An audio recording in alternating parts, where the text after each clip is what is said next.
യഥോധർമ്മ സ്തതോ ജയ. ഭക്തസജ്ജനങ്ങളെ പ്രണാമം.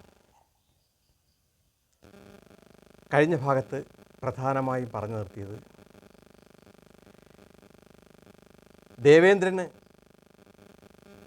വജ്രായുധം നിർമ്മിക്കപ്പെടുന്നതും ആ ആയുധത്തിൻ്റെയും വിഷ്ണു ഭഗവാന്റെ ചൈതന്യത്തിൻ്റെയും ഫലമായി ഇന്ദ്രന് വൃതാസുരനെ നിഗ്രഹിക്കാൻ കഴിയുന്നതും വൃതാസുര നിഗ്രഹത്തോടുകൂടി വൃതാസുരനെ സഹായിച്ചുകൊണ്ടിരുന്ന കാലകേയന്മാർ സമുദ്രത്തിൽ പോയി ഒളിക്കുന്നതുമായ ഭാഗമാണ് കഴിഞ്ഞ ഭാഗത്ത് പ്രധാനമായും പറഞ്ഞു നിർത്തിയത്.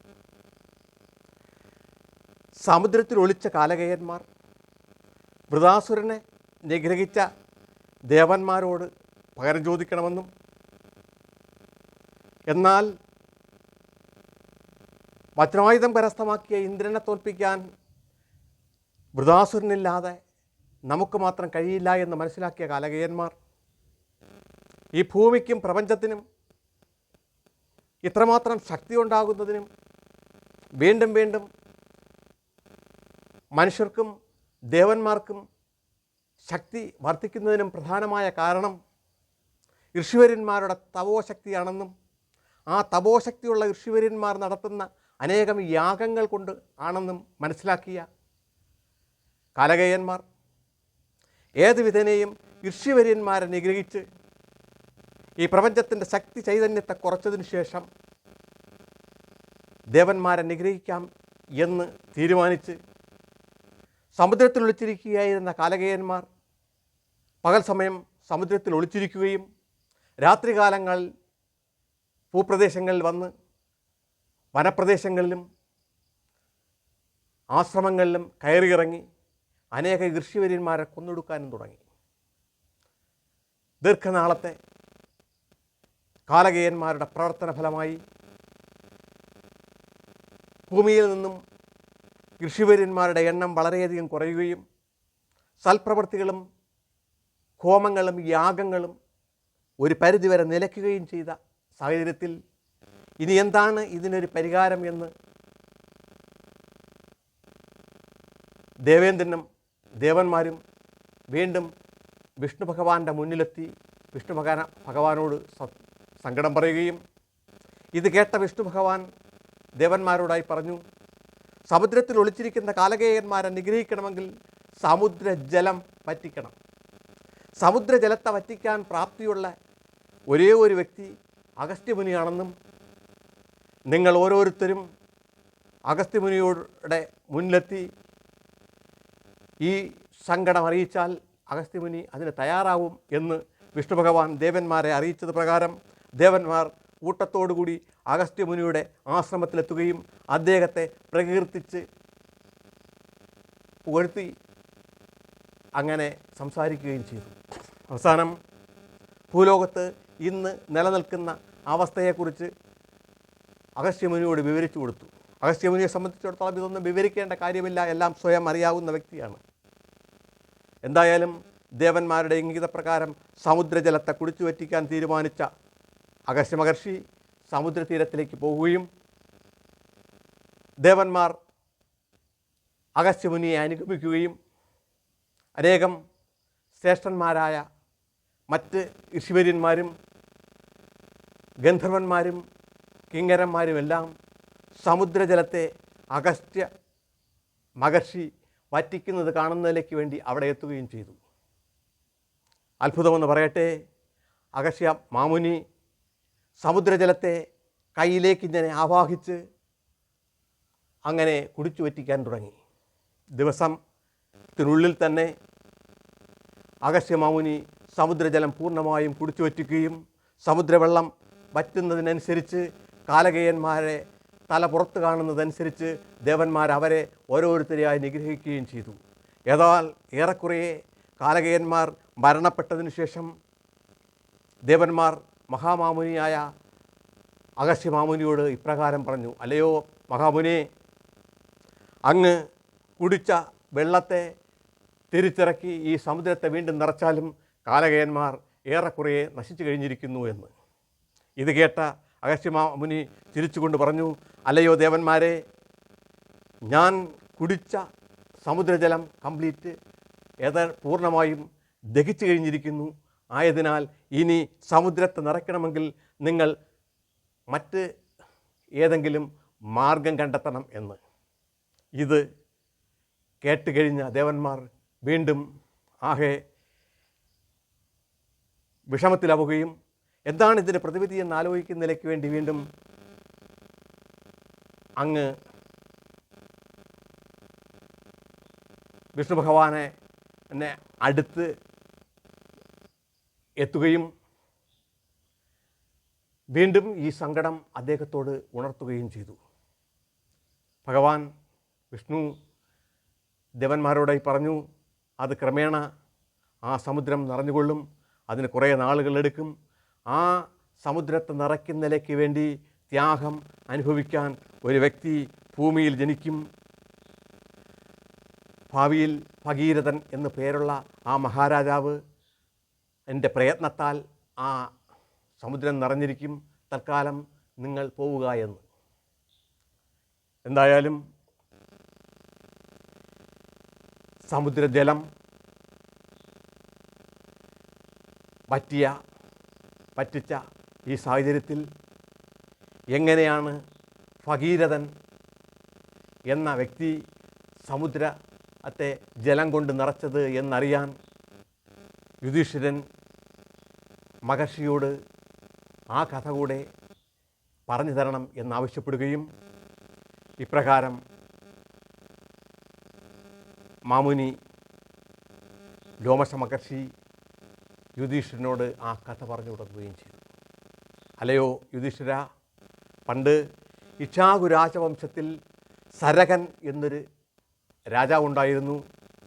ആ സരക മഹാരാജാവിന്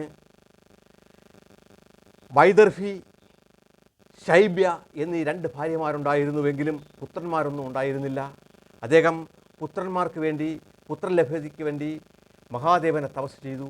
മഹാദേവനെ പ്രത്യക്ഷനാക്കി സങ്കടമുണർത്തിച്ച സരകനോട് മഹാദേവൻ ഇപ്രകാരം പറഞ്ഞു, നിനക്ക് ഒരു ഭാര്യയിൽ 60,000 പുത്രന്മാരുണ്ടാവുകയും അവർ അധർമ്മികളും അക്രമികളുമായിരിക്കുകയും അവർ ഒരുമിച്ച് മരണപ്പെടുകയും ചെയ്യുമെന്നും ഒരു ഭാര്യയിൽ നിൻ്റെ സന്തതി പരമ്പര വർദ്ധിക്കുന്നതിലേക്ക് വേണ്ടി ഒരു പുത്രൻ ലഭിക്കുമെന്നും മഹാദേവൻ സരകനെ അനുഗ്രഹിക്കുകയും ഇത് കേട്ട് സന്തുഷ്ടനായി കൊട്ടാരത്തിൽ തിരിച്ചെത്തിയ സരക മഹാരാജാവിന് നാളുകൾക്ക് ശേഷം 2 ഭാര്യമാരും ഗർഭം ധരിച്ച് യഥാസമയം പ്രസവിക്കുകയും എന്നാൽ വൈദർഭി ആദ്യം പ്രസവിച്ച അത് ഒരു ചുരക്കയായിരുന്നു. ചുരക്കയെ എടുത്ത് ദൂരെ കളയാൻ മഹാരാജാവ് ഭൃത്യന്മാരോട് നിർദ്ദേശിക്കുകയും എന്നാൽ ആ ചുരക്കയെ എടുത്ത് കളയാൻ പോകുന്ന സമയത്ത് ഒരശരീരി കേൾക്കുകയും ചെയ്യൂ, അല്ലയോ മഹാരാജാവേ, നിൻ്റെ 60,000 പുത്രന്മാരെയും നീ ഉപേക്ഷിക്കാൻ തീരുമാനിച്ചിരിക്കുകയാണോ? മഹാദേവൻ്റെ അനുഗ്രഹം നിനക്ക് ഒരു കാരണവശാലും പാഴാകുന്നതല്ല. ഈ ചുരക്കയിലുള്ള കുരുകളെല്ലാം എടുത്ത് നീ ഓരോ നെയ്ഭരണികളിൽ, ചൂടുള്ള നെയ്ഭരണികളിൽ നിറച്ചു വയ്ക്കുക, നിനക്ക് മഹാദേവൻ്റെ അനുഗ്രഹം നടക്കുക തന്നെ ചെയ്യുമെന്ന്. ഇത് കേട്ട് അപ്രകാരം ചുരക്ക വിത്തുകളെല്ലാം ഭരണികളിൽ നിറച്ചു വയ്ക്കുകയും യഥാസമയം ആ ഭരണികളിൽ നിന്ന് മഹാദേവൻ്റെ അനുഗ്രഹം പോലെ തന്നെ 60,000 പുത്രന്മാർ സരകന് ലഭിക്കുകയും എന്നാൽ ഈ സരകപുത്രന്മാരായ 60,000 പേരും അതീവ ബലവാന്മാരായിരുന്നുവെങ്കിലും അവർ അധർമ്മികളും അക്രമം ഉള്ളവരുമായി തീരുകയും ഇത്രയും എണ്ണത്തിൽ കൂടുതലുണ്ടായിരുന്നത് കൊണ്ട് ദേവന്മാർക്കും അസുരന്മാർക്ക് പോലും ഇവരെ ഭയമാവുകയും അങ്ങനെ ഭൂലോകത്ത് വിഹരിച്ച് ജീവിക്കുന്ന ആ കാലഘട്ടത്തിൽ സരകൻ ഒരു യാഗം നടത്താൻ, അതായത് അശ്വമേധയാഗം നടത്താൻ തീരുമാനിക്കുകയും അശ്വമേധയാഗത്തിന് വേണ്ടി യാഗാശ്വത്തെ ഭൂമി ചുറ്റി വരുന്നതിലേക്ക് വേണ്ടി പറഞ്ഞയച്ച് എല്ലാ പുത്രന്മാരോടും അതിൻ്റെ സംരക്ഷണം ചുമതല ഏറ്റെടുക്കാൻ സരകൻ ആവശ്യപ്പെടുകയും ചെയ്തു. സരകൻ പറഞ്ഞയച്ച ആ അശ്വത്തിൻ്റെ സംരക്ഷണത്തിന് വേണ്ടി പോയ പുത്രന്മാരെ കണ്ണുവെട്ടിച്ച് ഒരു ദിവസം ആ അശ്വത്തെ കാണാതാവുകയും ആ അശ്വത്തെ കാണാതായി എന്ന വിവരം പുത്രന്മാർ സരക മഹാരാജാവിനെ വന്ന് അറിയിക്കുകയും എന്നാൽ അതീവ കോപിഷ്ഠനായ സരക മഹാരാജാവ് ഒരു കാരണവശാലും ഈ ആകാശത്വം നഷ്ടപ്പെടാൻ പാടില്ല എന്നും ഈ ആകാശത്വം കൊണ്ട് മാത്രമല്ലാതെ നിങ്ങൾ തിരിച്ച് കൊട്ടാരത്തിലേക്ക് വരാൻ പാടില്ല എന്നും നിർദ്ദേശിക്കുകയും ഇത് കേട്ട സരകപുത്രന്മാർ മലകളും നദികളും പുഴകളും രാജ്യങ്ങളുമെല്ലാം തിരക്കുകയും അവസാനം ജലം വറ്റിക്കിടക്കുന്ന സമുദ്രത്തിലൂടെ തിരക്കിപ്പോകുമ്പോൾ സമുദ്രത്തിൽ ഒരു വിടവ് കാണാനിടയാവുകയും ആ വിടവ് കുറച്ചുകൂടെ വെട്ടിപ്പൊളിച്ച സരകപുത്രന്മാർ അതുവഴി ഇറങ്ങി പാതാളത്തിലേക്ക് എത്തുകയും ചെയ്തു. പാതാളത്തിലെത്തിയ സരകപുത്രന്മാർ അവിടെ കപിലാശ്രമം കാണാനിടയാവുകയും കപിലാശ്രമത്തിൽ മുനിവര്യൻ കപിലമഹർഷി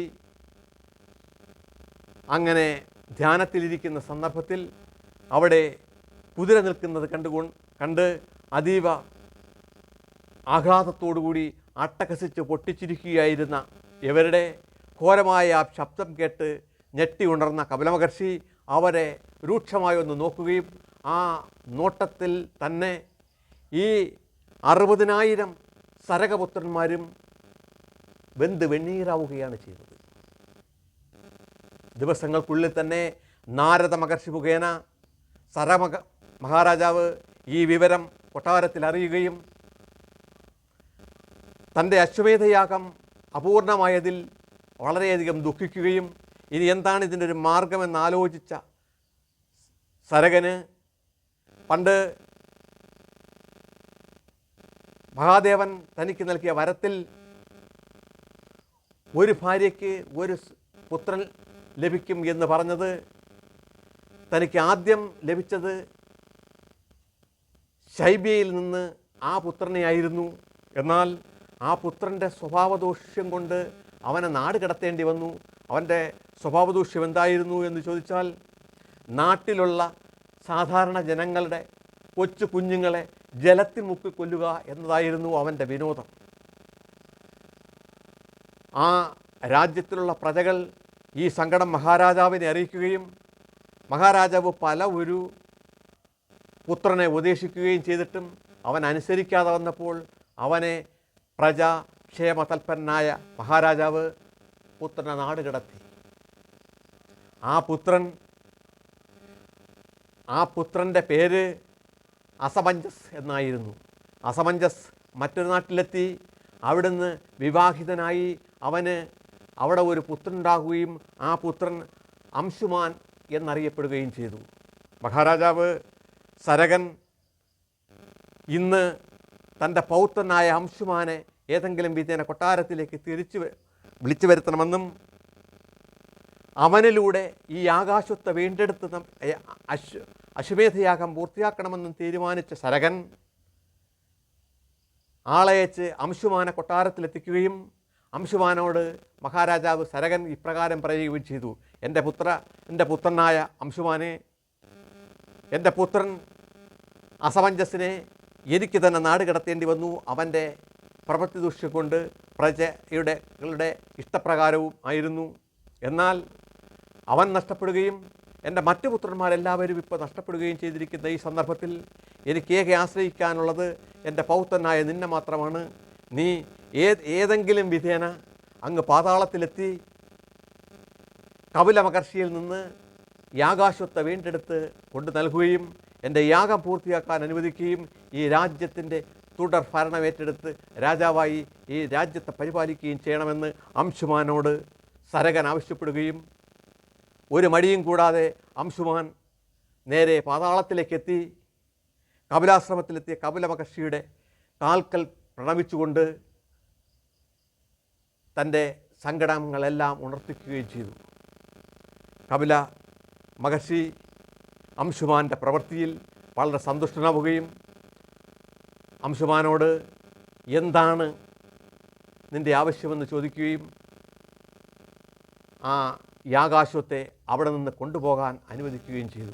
യാഗാശ്വത്തെ കൊണ്ടുപോകാൻ അനുവദിച്ച കപില മഹർഷിയോട് അംശുമാൻ ഒന്നുകൂടെ ആവശ്യപ്പെട്ടു: അല്ലയോ ശ്രേഷ്ഠ ഋഷിവര്യ, എൻ്റെ കുലത്തിൻ്റെ എൻ്റെ ഇളയച്ചന്മാരുടെ ഈ അകാല മൃത്യു അവർക്ക് മോക്ഷം നൽകുന്ന നിലയ്ക്ക് വേണ്ടിയുള്ള അനുഗ്രഹം കൂടി അങ്ങ് നൽകണമേ എന്ന്. ഇത് കേട്ട കപില മഹർഷി അംശുമാനോട് പറഞ്ഞു, അല്ലയോ അംശുമാനെ,